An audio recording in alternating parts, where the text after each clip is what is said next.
నమస్తే, welcome to ABC news. మొదట ముఖ్యాంశాలు. భారతీయ జనతా పార్టీ జాతీయ అధ్యక్షులు జేపీ నడ్డా మరియు ప్రధాని నరేంద్ర మోదీ ఆధ్వర్యంలో బీజేపీ మేనిఫెస్టో విడుదల.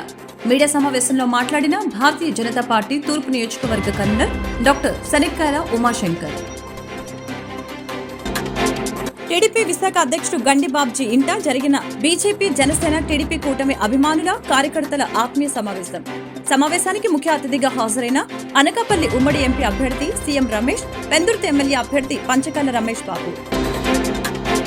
రాష్ట్రం ప్రగతి పదంలో నడవాలంటే వైసీపీ ప్రభుత్వం రావాల్సిందేనన్న విశాఖ వైసీపీ ఎంపీ అభ్యర్థి బొత్స ఝాన్సీ, పశ్చిమ ఎమ్మెల్యే అభ్యర్థి ఆడారి ఆనంద్ కుమార్. జగన్తోనే సుస్థిర పాలన సాధ్యమని వెల్లడి.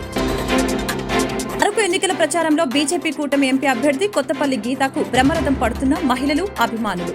అభివృద్ధి కావాలి, గీతమ్మ రావాలంటూ నినాదాలు. భారతీయ జనతా పార్టీ జాతీయ అధ్యక్షులు శ్రీ జేపీ నడ్డా మన ప్రియతమ ప్రధాని నరేంద్ర మోదీ ఆధ్వర్యంలో ఈరోజు బీజేపీ మేనిఫెస్టో రిలీజ్ చేయడం జరిగింది. ఈ సందర్భంగా గుంటూరు భారతీయ జనతా పార్టీ తూర్పు నియోజకవర్గ కన్వీనర్ డాక్టర్ శనక్కాయల ఉమాశంకర్ గారు మీడియాతో మాట్లాడారు. డాక్టర్ శనక్కాయల ఉమాశంకర్ మాట్లాడుతూ భారతదేశాన్ని 2047 కల్లా ప్రపంచ దేశాలలో అగ్రగామిగా నిలబెడతామని మరియు 14 అంశాలతో కూడిన మేనిఫెస్టోని విడుదల చేసిన సందర్భంగా ప్రధానంగా ఆ మేనిఫెస్టోలో 70 సంవత్సరాలు పైబడినటువంటి వృద్ధులకు సైతం ఆయుష్మాన్ భారత్ కార్డులు 5 లక్షల రూపాయల వరకు ఉచిత వైద్యాన్ని అందిస్తున్నామని చెప్పడం గర్వించదగ్గ విషయమని చెప్పారు. కుల, మత, ప్రాంత తేడాలు లేకుండా అందరినీ సమానంగా చూస్తూ ఈ మేనిఫెస్టోని విడుదల చేయడం జరిగిందని తెలిపారు. రాబోయే రోజుల్లో సబ్సిడీతో కూడిన గ్యాస్ పైప్లైన్ ద్వారా మహిళలకు అందజేస్తామని, మహిళల్ని లక్షాధికారులు చేస్తామని మోడీ చెప్పడం చాలా ఆనందంగా ఉందని తెలిపారు.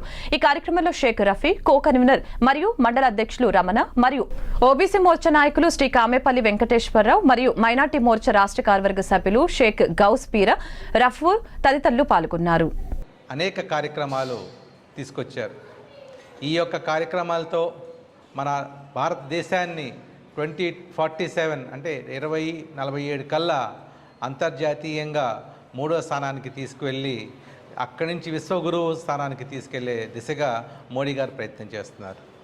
ఈ యొక్క మేనిఫెస్టోని ప్రజలందరూ బీజేపీ వెబ్సైట్లో ఉంది, మీరు ఒకసారి చదవండి. మీకు ఎటువంటి సందేహాలు ఉన్నా గుంటూరు ఈస్ట్ తరఫున కన్వీనర్గా మేము ఉన్నాము. ప్రతి క్షణం ప్రజల కోసం పోరాడుతూ మీ సమస్యలపై స్పందిస్తూ మీకు కేంద్ర ప్రభుత్వం నుంచి ఎటువంటి సహాయ సహకారాలు కావాలన్నా సరే మేము అందిస్తాం. ఎన్డీఏ ప్రభుత్వం ఖచ్చితంగా రేపు ఎలక్షన్స్లో గెలవబోతుంది. డబుల్ ఇంజిన్ సర్కారు ఆంధ్రప్రదేశ్లో కూడా రాబోతుంది. ఇక్కడ సర్కారుకి డీజిల్ అయిపోయినా సరే మా యొక్క కేంద్ర సర్కారు ఉండి మా ఇంజన్ తోటి లాగి ఆంధ్రప్రదేశ్ని ముందంజలో ఉంచి అభివృద్ధికి నోచుకునే విధంగా మోడీ గారు పనిచేసేస్తారని మేము హామీ ఇస్తున్నాం. ఎక్కడైనా సరే ప్రజలకి ఎటువంటి సౌకర్యం కలిగినా, ఎటువంటి ఇబ్బంది కలిగినా బీజేపీ పార్టీ మీ అందరికీ అండగా ఉంటుంది. కుల మతాల అతీతంగా ప్రజలందరికీ గవర్నమెంట్ సంక్షేమ పదాలు అందేటట్టుగా బీజేపీ యొక్క సిద్ధాంతం అంత్యోధ్యాయ అంటే చిట్ట చివరి మనిషి వరకు కూడా గవర్నమెంట్ ఫలాలు అందాలనేది మా యొక్క సంకల్పాన్ని సంకల్ప పత్ర కింద 2024 కింద మీ అందరికీ విడుదల చేస్తున్నాము. ఇవాళ గుంటూరు ఈస్ట్లో ఆయన నడ్డా గారి విడుదల చేసిన మేనిఫెస్టోని ఇవాళ ప్రజలందరికీ మేము ఇక్కడ విడుదల చేస్తున్నాం. మీకు మా మీద నమ్మకం ఉంచి మీరొక్కసారి మోడీ గారిని మీరందరూ ఎన్నుకోవాల్సిందిగా కోరుతున్నాము. బీజేపీ పార్టీ దేశాభివృద్ధి కోరుకునే పార్టీ. హింసా రాజకీయాలకి అతి దూరంగా ఉండే పార్టీ ఏదైనా ఉందంటే అది బీజేపీ పార్టీ.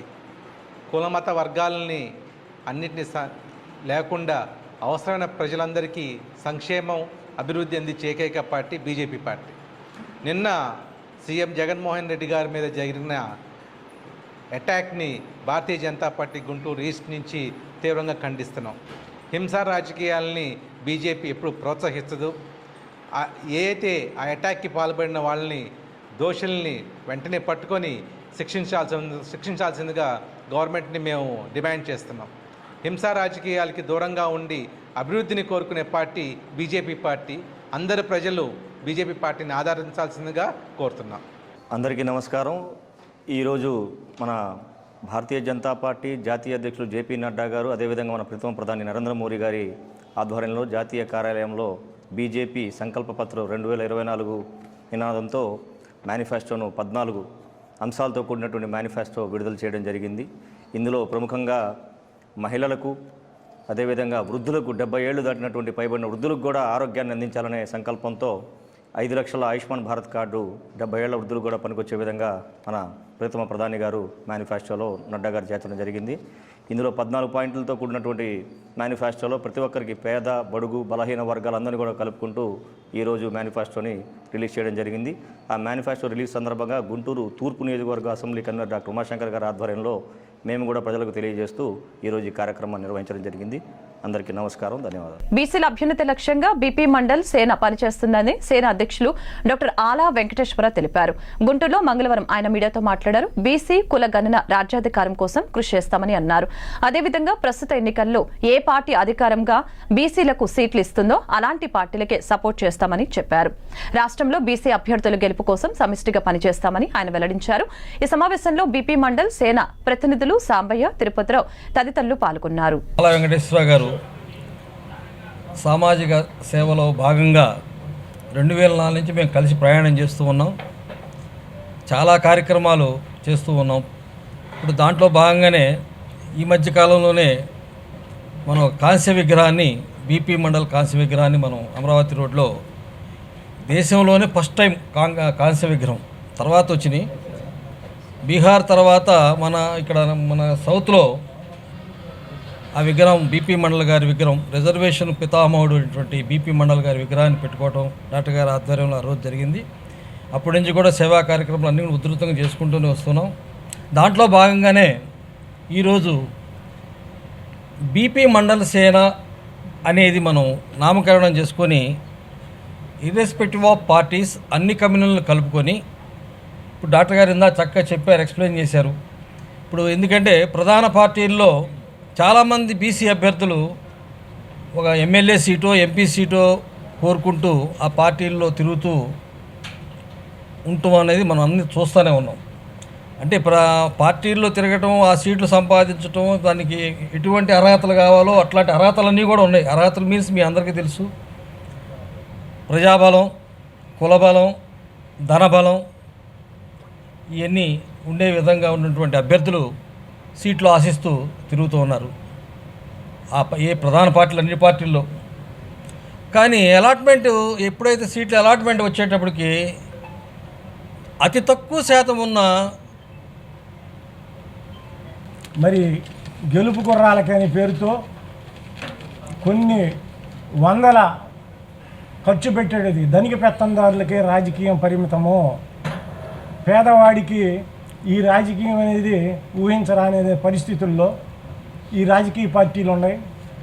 మేజర్ విభాగమైనటువంటి బీసీలకి ఇంతవరకు సామాజిక న్యాయం జరగలేదు. సామాజిక న్యాయం కోసమే మా పార్టీలు ఉద్యమించి నేను చెబుతా ఉన్నారు. అయితే సామాజిక న్యాయం జరగాలంటే ఇప్పుడు డాక్టర్ గారు చెప్పినట్టుగా బీసీలకి చట్టసభల్లో జనాభా తామాషా ప్రకారం రిజర్వేషన్స్ ఉండాలి. అది 50%కి పరిమితం చేసి 50% దాటిందని చెప్పి దాటవేత కార్యక్రమం పెడుతున్నారు గతం నుంచి కూడా. అయితే కొన్ని రాష్ట్రాల్లో మరి 50% దాటి కూడా, కర్ణాటక, తమిళనాడు రాష్ట్రాల్లో దాటి కూడా ఇచ్చారు. అదేవిధంగా ఈ రాష్ట్ర ప్రభుత్వాలు కూడా ఒక తీర్మానాలు చేసి అసెంబ్లీలో, అదేవిధంగా కేంద్రంతో చట్టాన్ని బీసీలకి 50% రిజర్వేషన్స్ సీలింగు ఎత్తేయాలి.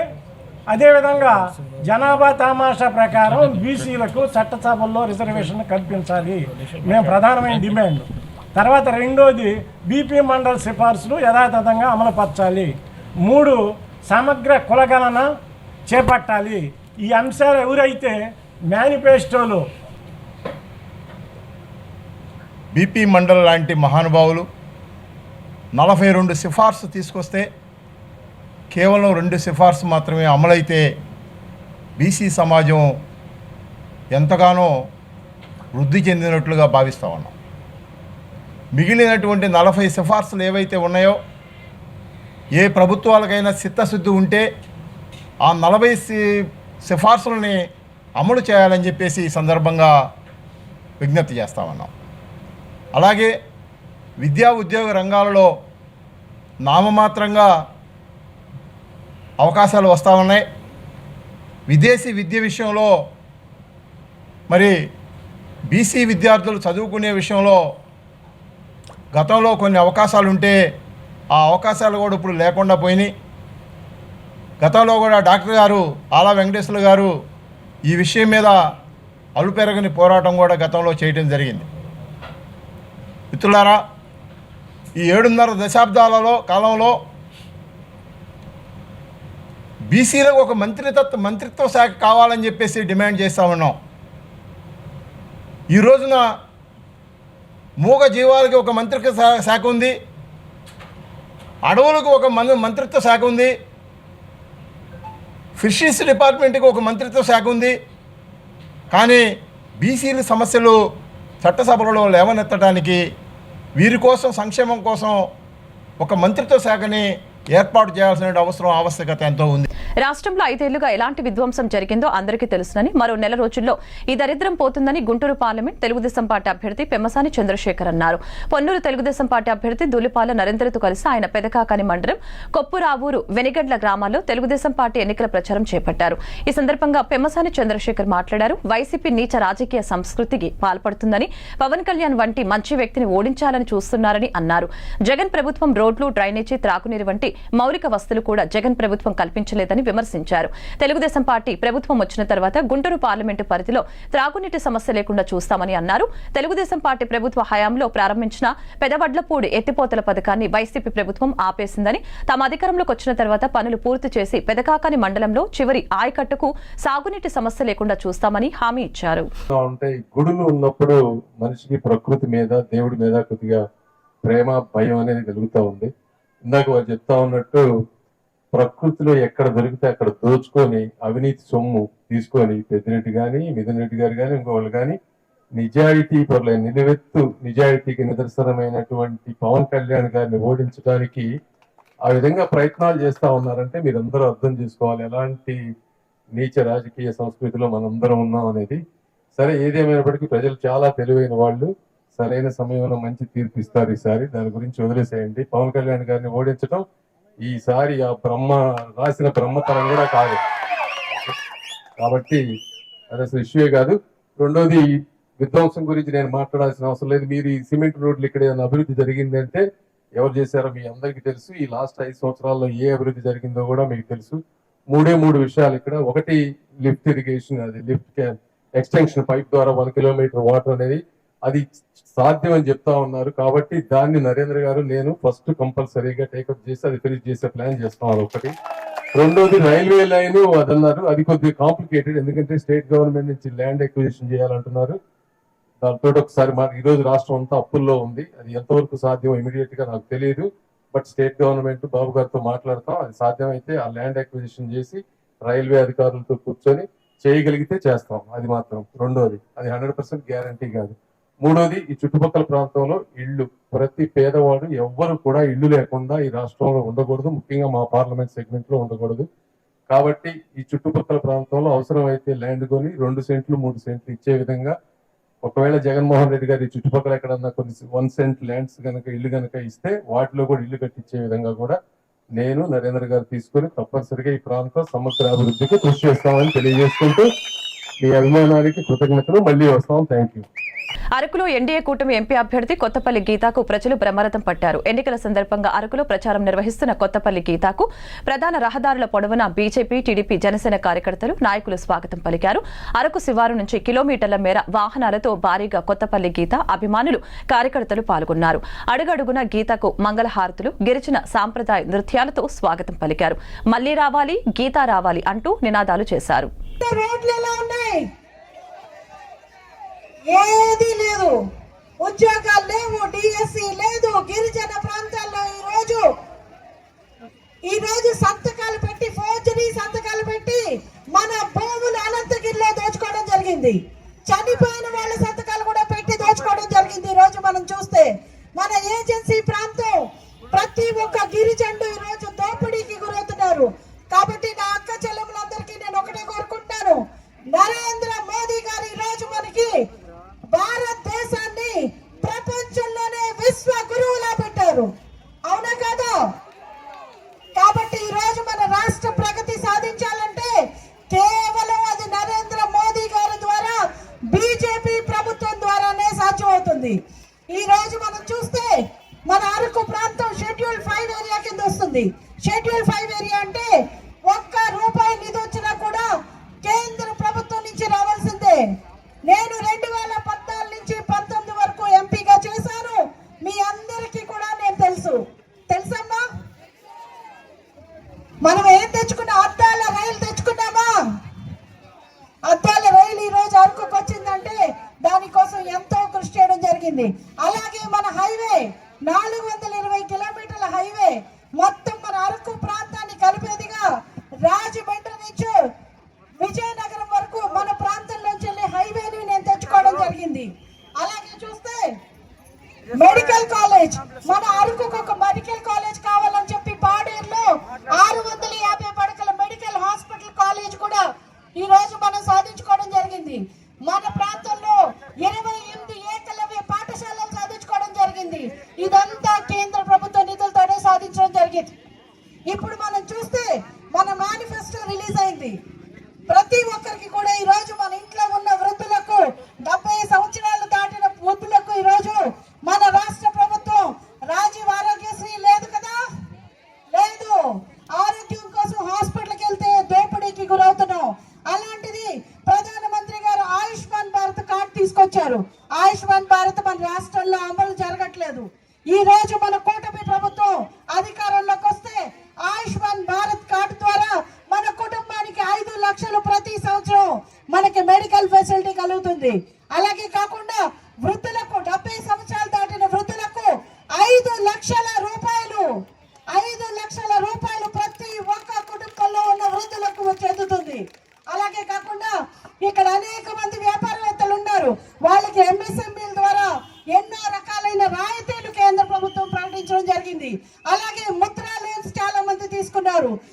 చిన్న లోన్స్ ఇచ్చే పరిస్థితి నుంచి ఈ రోజు జిల్లా పెందుర్తి మండలం మొగిలిపురంలో మాజీ ఎమ్మెల్యే గండి బాబ్జీ నివాసంలో కూటమి అభిమానుల ఆత్మీయ సమావేశం జరిగింది. ఈ సమావేశంలో ముఖ్య అతిథిగా అనకాపల్లి ఉమ్మడి ఎంపీ అభ్యర్థి సీఎం రమేష్, పెందుర్తి జనసేన ఉమ్మడి ఎమ్మెల్యే అభ్యర్థి పంచగాల రమేష్ బాబు పాల్గొన్నారు. ఈ సందర్భంగా సీఎం రమేష్ మాట్లాడారు. కూటమి అభ్యర్థుల గెలుపుకి ప్రతి కార్యకర్త కృషి చేయాలని కోరారు. పొత్తు నేపథ్యంలో అర్హత ఉన్నా కూడా కొంతమందికి అవకాశం రాలేదని తెలిపారు. భవిష్యత్తులో ఇటువంటి వారికి తగిన గుర్తింపు లభిస్తుందని భరోసా ఇచ్చారు. గతంలో టీడీపీలో తిరిగిన అనుభవం, 5 సంవత్సరాల నుంచి బీజేపీతో కలిసి నడిచిన అనుభవంతో తన ప్రచారం ముందుకు సాగుతుందని తెలియజేశారు. పెందుర్తి ఎమ్మెల్యే అభ్యర్థి పంచకల్ల రమేష్ బాబు మాట్లాడుతూ పెందుర్తి నియోజకవర్గంలో ఉన్న ప్రతి ఒక్కరితో మంచి పరిచయాలు ఉండటమే కాకుండా నియోజకవర్గం మొత్తం ప్రాంతంలో ఉన్న సమస్యల పట్ల అవగాహన ఉందని తెలియజేశారు. కూటమి అభ్యర్థిని గెలిపిస్తే మంచి అభివృద్ధి చేసుకోవచ్చని తెలిపారు. మాజీ ఎమ్మెల్యే గండి బాబ్జీ మాట్లాడుతూ ప్రభుత్వ వ్యతిరేక ఓటు విడిపోకూడదనే ఉద్దేశంతోనే టీడీపీ, బీజేపీ, జనసేన తీసుకున్న నిర్ణయాన్ని గౌరవిస్తున్నట్లు తెలిపారు. రాష్ట్ర భవిష్యత్తుకు కూటమి ప్రభుత్వం రావాలి, సైకో ప్రభుత్వం పోవాలని అన్నారు. నేను ఎప్పుడైతే టికెట్ అనౌన్స్ చేసినారో అంటే మీరు ఒకసారి గుర్తు చేసుకోండి. 175 అసెంబ్లీలు, 25 పార్లమెంట్లు ఉంటే 175 అసెంబ్లీలు, 24 పార్లమెంట్లే అనౌన్స్ చేశారు జగన్మోహన్ రెడ్డి. ఎందుకంటే సీఎం రమేష్ అనకాపల్లి పేరు వినపడుతుంది. అఫిషియల్ గా అప్పుడు నా పేరు కన్నా రాకున్నట్టుంటే కదా సత్యవతికి అనౌన్స్ చేసిన వాడే. నాకు తెలుసు అక్కడ ఏం జరిగింది అనేది. ఆ పేరు ఒకటి అనకాపల్లి ఖాళీకి పెట్టినప్పుడు రకరకాలుగా తెలుగుదేశంకు సరిపడిన ఛానల్స్లలో ఇక్కడి నుంచి రకరకాల పేర్లు ఏర్పడినాయి.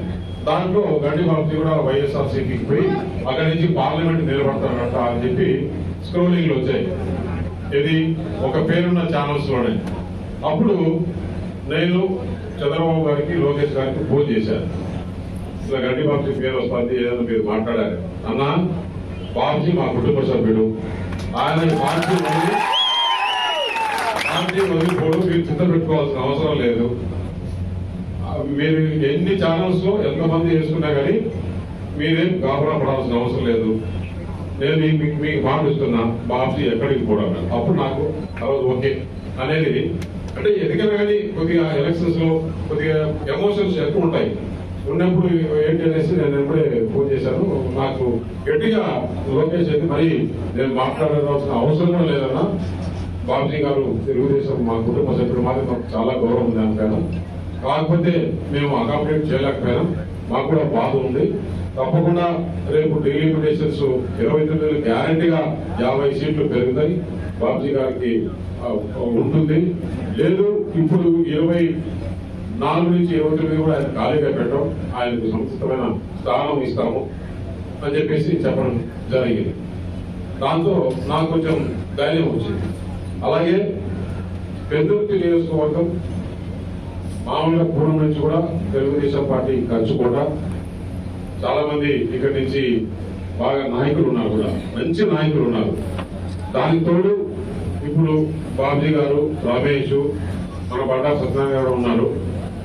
వీళ్ళందరూ పెద్దుర్తి నియోజకవర్గంలో ఉన్న తర్వాత నేను పార్లమెంట్ మెంబర్గా, రమేష్ గారు అసెంబ్లీ మెంబర్గా ఏమాత్రం అనుమానం లేదు. నాకు వచ్చిన సర్వేలలో కూడా రాష్ట్రం ప్రగతి పదంలో నడవాలంటే వైసీపీ ప్రభుత్వానికి మరొకసారి అవకాశం కల్పించాలని వైసీపీ విశాఖ ఎంపీ అభ్యర్థి బొత్స ఝాన్సీ, పశ్చిమ ఎమ్మెల్యే అభ్యర్థి ఆడారి ఆనంద్ కుమార్లు విజ్ఞప్తి చేశారు.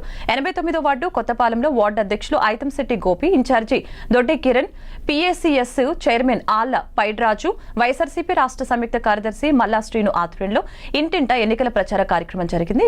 ఈ కార్యక్రమానికి విశాఖపట్నం పార్లమెంట్ అభ్యర్థి బొత్స ఝాన్సీతో కలిసి వైఎస్ఆర్సీపీ పశ్చిమ నియోజకవర్గం ఎమ్మెల్యే అభ్యర్థి ఆడారి ఆనంద్ కుమార్ ఇంటింట ప్రచారం చేపట్టారు. ఈ సందర్భంగా వారు మాట్లాడారు. జగనన్న ప్రభుత్వంలో ప్రజలందరికీ సంక్షేమ పథకాలు అందాయని చెప్పారు. వాలంటీర్ల ద్వారా వృద్ధులకు వారి ఇంటి వద్దకు వెళ్లి పింఛను అందజేయడం ద్వారా ఎంతో మందికి మేలు జరిగిందని అన్నారు. ఎన్నికల ముందు టీడీపీ కూటమి వల్ల పెన్షన్దారులు అనేక ఇబ్బందులు పడ్డారని ఆవేదన వ్యక్తం చేశారు. రాష్ట్ర ప్రజలకు మేలు చేసే కార్యక్రమాలు చేస్తూ ఉంటే ఓర్వలేక అక్కసుతనం ప్రదర్శిస్తున్నారని ఆరోపించారు. చంద్రబాబు కూటమి మాటలు ప్రజలు నమ్మే పరిస్థితులు లేరని అన్నారు. ప్రజలంతా వైసీపీ వైపే ఉన్నారని, రాష్ట్రంలో మరొకసారి వైసీపీ ప్రభుత్వం కొలువు తీరబోతుందని పేర్కొన్నారు.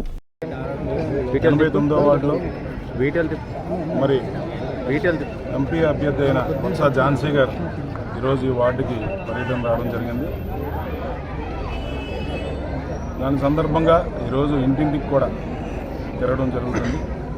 మరి ఇది ఎక్కడికి వెళ్ళినా, ఏ ఇంటికి వెళ్ళినా కూడా ఈరోజు ప్రజలందరూ కూడా చాలా సంతోషంగా, ఇంతకుముందు రాజకీయాలకి ఇప్పుడు రాజకీయాలకి చాలా భిన్నంగా ఈరోజు మమ్మల్ని రిసీవ్ చేసుకునే విధానం కానీ, నవ్వుతూ వాళ్ళు మాతో పలకరించడం కానీ చూస్తూ ఉంటే తప్పకుండా ఏదైతే జగన్మోహన్ రెడ్డి గారు సంక్షేమం, అభివృద్ధి, స్కూల్స్ నాడు పెట్టి స్కూల్స్ కానీ, లేకపోతే ఆరోగ్యశ్రీ 25 లక్షలు చేయడం కానీ, లేదా మన అభివృద్ధిలో ఈ వెస్ట్ నియోజకవర్గంలోనే సుమారుగా 225 కోట్లు పెట్టి రోడ్లు కానీ, భవనాలు కానీ, డ్రైనేజెస్ కానీ అనేక సదుపాయాలు ఈరోజు జగన్మోహన్ రెడ్డి గారి ఆధ్వర్యంలో మేము ఈరోజు అన్ని 14 వార్డులో చేయడం జరిగింది.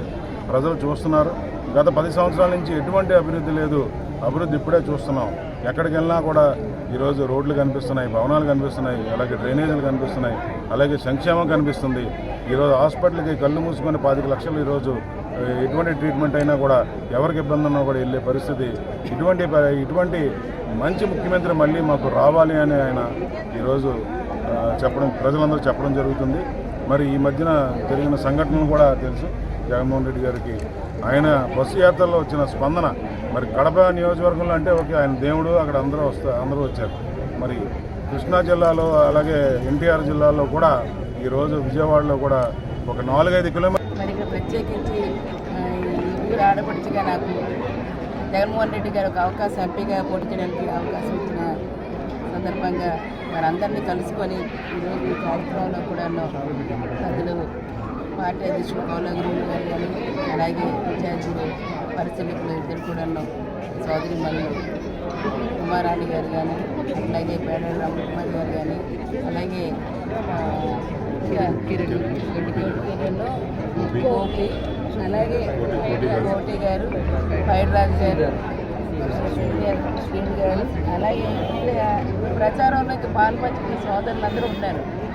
వీళ్ళ వారందరికి కూడా పేరు పేరున వైఎస్ఆర్ పార్టీ కుటుంబం అందరూ కూడా ఉన్నారు. వివిధ హోదాల్లో ఉన్నవాళ్ళు. ముఖ్యంగా ఎక్కడికి వెళ్ళినా వీళ్ళ విశేష ప్రజాదరణ. ఎక్కడికి వెళ్ళినా సరే ఈరోజు ప్రతి ఇంటి దగ్గర కూడాను ఈరోజు వారి అందరూ ముఖంలో ఒకటే సంతోషం. ఖచ్చితంగా మాకు నిత్య సేవ చేస్తున్న జగనన్నకి ఈరోజు మళ్ళీ మేము మాటలుగా ఓటించే రోజు వచ్చింది. తప్పకుండా మేము అండగా ఉంటామని చెప్పేసి అనే మాట ఈరోజు ఎక్కడికి వెళ్ళినా కనిపిస్తుంది. అయితే ఇందులో కొంతమంది కూడా వార్తలు ముగించే ముందు ముఖ్యాంశాలు మరొకసారి. భారతీయ జనతా పార్టీ జాతీయ అధ్యక్షులు జేపీ నడ్డా మరియు ప్రధాని నరేంద్ర మోదీ ఆధ్వర్యంలో బీజేపీ మేనిఫెస్టో విడుదల. మీడియా సమావేశంలో మాట్లాడిన భారతీయ జనతా పార్టీ తూర్పు నియోజకవర్గ convener doctor Sanikkayala Umashankar. TDP Visakha అధ్యక్షుడు గండి బాబ్జీ ఇంట జరిగిన బీజేపీ జనసేన టీడీపీ కూటమి అభిమానుల కార్యకర్తల ఆత్మీయ సమావేశం. సమావేశానికి ముఖ్య అతిథిగా హాజరైన అనకాపల్లి ఉమ్మడి ఎంపీ అభ్యర్థి సీఎం రమేష్, పెందుర్తి ఎమ్మెల్యే అభ్యర్థి పంచకల్ల రమేష్ బాబు. రాష్ట్రం ప్రగతి పదంలో నడవాలంటే వైసీపీ ప్రభుత్వం రావాల్సిందేనన్న విశాఖ వైసీపీ ఎంపీ అభ్యర్థి బొత్స ఝాన్సీ, పశ్చిమ ఎమ్మెల్యే అభ్యర్థి ఆడారి ఆనంద్ కుమార్. జగన్తోనే సుస్థిర పాలన సాధ్యమని వెల్లడి. అరకు ఎన్నికల ప్రచారంలో బీజేపీ కూటమి ఎంపీ అభ్యర్థి కొత్తపల్లి గీతకు బ్రహ్మరథం పడుతున్న మహిళలు, అభిమానులు. అభివృద్ధి కావాలి, గీతమ్మ రావాలంటూ నినాదాలు. ఈ వార్తలు ఇంతటితో సమాప్తం. మరొక బులెటిన్లో మళ్ళీ కలుద్దాం. నమస్కారం.